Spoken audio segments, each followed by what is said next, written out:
Good afternoon student.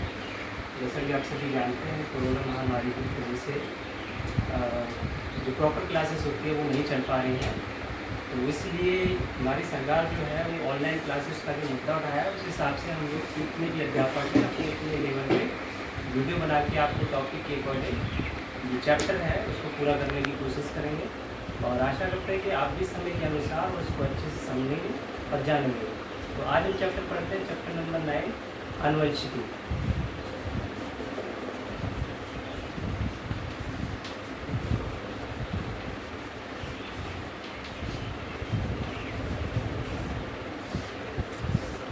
जैसे कि नाम से ही पता चल रहा है कि आनुवंशिकी, सबसे पहले हम इसका संक्षिप्त करते हैं कि इसका आनुवंशिकी का अर्थ क्या होता है। आनुवंशिकी का मतलब होता है कि आगे आने वाले लक्षणों यानी कि आनुवंशिक लक्षणों का अध्ययन करना ही आनुवंशिकी कहलाता है। ये एक प्रकार की विज्ञान होती है और इसके अंतर्गत हम विभिन्नता का भी अध्ययन करते हैं और आनुवंशिकता का भी अध्ययन किया जाता है।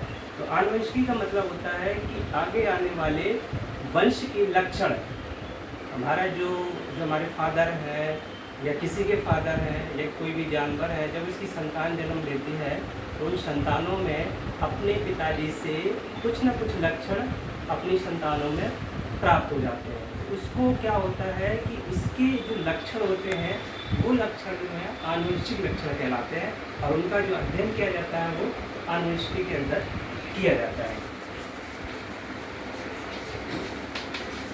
तो आनुवंशिकी क्या हो गई? आनुवंशिक लक्षणों का अध्ययन करना।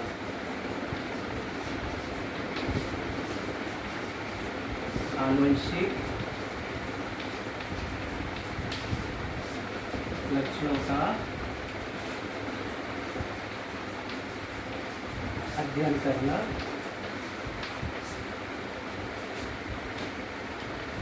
आनुवंशिक लक्षणों का अध्ययन करना, ये आनुवंशिकता के अंतर्गत आता है। अब आनुवंशिकता के दो पार्ट होते हैं।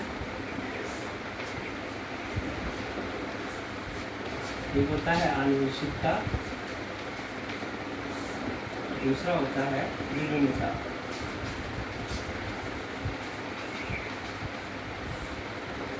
आनुवंशिकता में क्या है कि जो भी हमारे आनुवंशिक लक्षण होते हैं,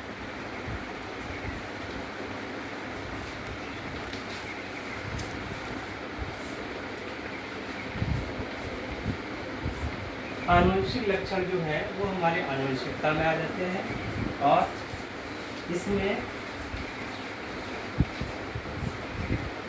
संतति में विभिन्नता आ जाती है।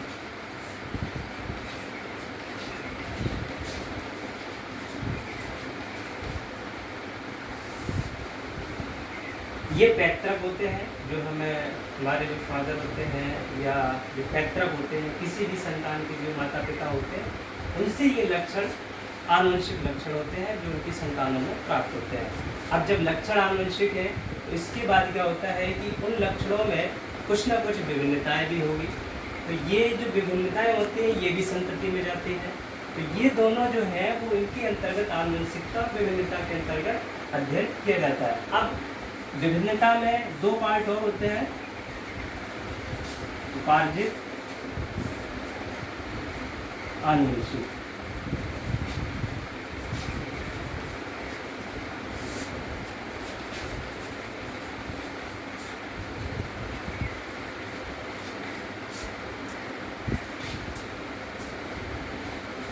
समझने की कोशिश करना।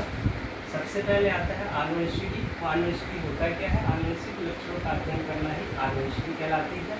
इसके दो भाग होते हैं, आनुवंशिकता और विभिन्नता। आनुवंशिकता में हम सिर्फ आनुवंशिक लक्षणों का अध्ययन करते हैं जो हमें पैतृक लक्षणों से मिलते हैं।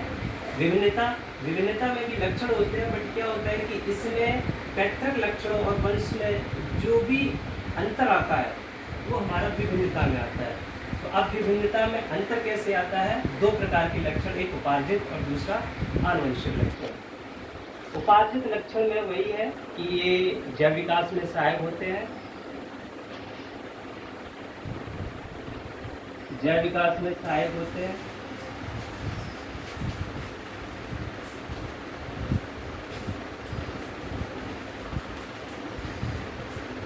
दूसरा पॉइंट, ये अपने पैतृक से मिलते हैं। पैतृक मतलब होता है अपने माता पिता से।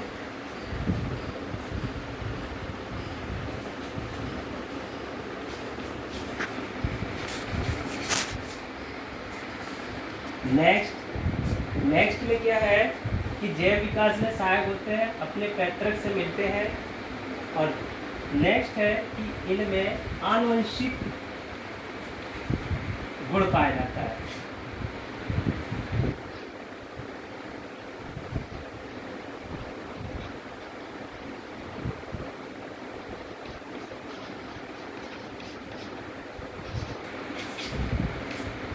ठीक है, इनमें आनुवंशिक गुण पाया जाता है।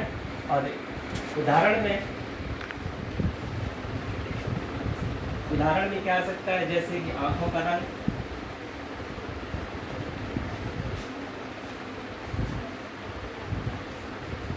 चाल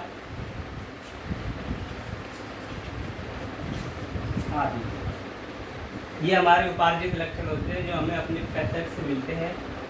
किसी भी संतान को अपने पैतृक, अपने माता पिता से मिलने वाले लक्षण को ही हम उपार्जित लक्षण कहते हैं। ये उपार्जित एक मिस्टेक हो गई, एक्चुअली क्या है,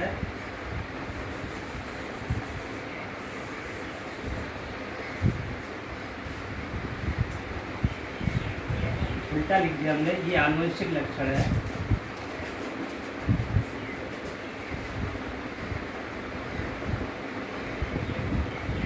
और ये उपार्जित लक्षण अभी पढ़ेंगे।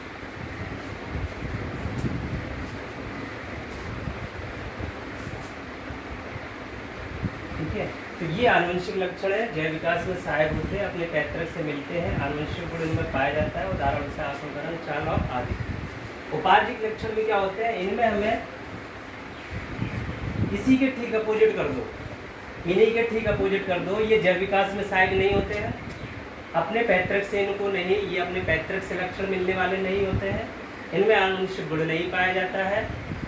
नेक्स्ट जो इम्पोर्टेंट है इसमें कि ये गुण हमें उपार्जित करने पड़ते हैं, अपनी मेहनत से ये गुण लाने पड़ते हैं। जैसे कि अगर किसी के पिताजी विद्वान है तो ये जरूरी नहीं है कि उनका जो बेटा होगा वो भी विद्वान होगा, उसको अपने अलग से मेहनत करनी पड़ेगी। अपने अलग से मेहनत करने के बाद में वो ही अलग से विद्वान बन सकता है, या डॉक्टर बन सकता है, पुलिस बन सकता है। अगर किसी के फादर पुलिस में है तो जायज़ ये ज़रूरी नहीं है कि उसका बेटा भी पुलिस में ही जाए। ये उसको अपना गुण जो है वो उपार्जित करना पड़ेगा, उत्पन्न करना पड़ेगा। तो उत्पन्न करने वाले जो लक्षण आते हैं वो हमारे उपार्जित लक्षण में हो जाते हैं। ठीक है, तो आज की क्लास को हम यहीं स्टॉप करते हैं, कल नेक्स्ट फिर पढ़ेंगे इसी के आगे से।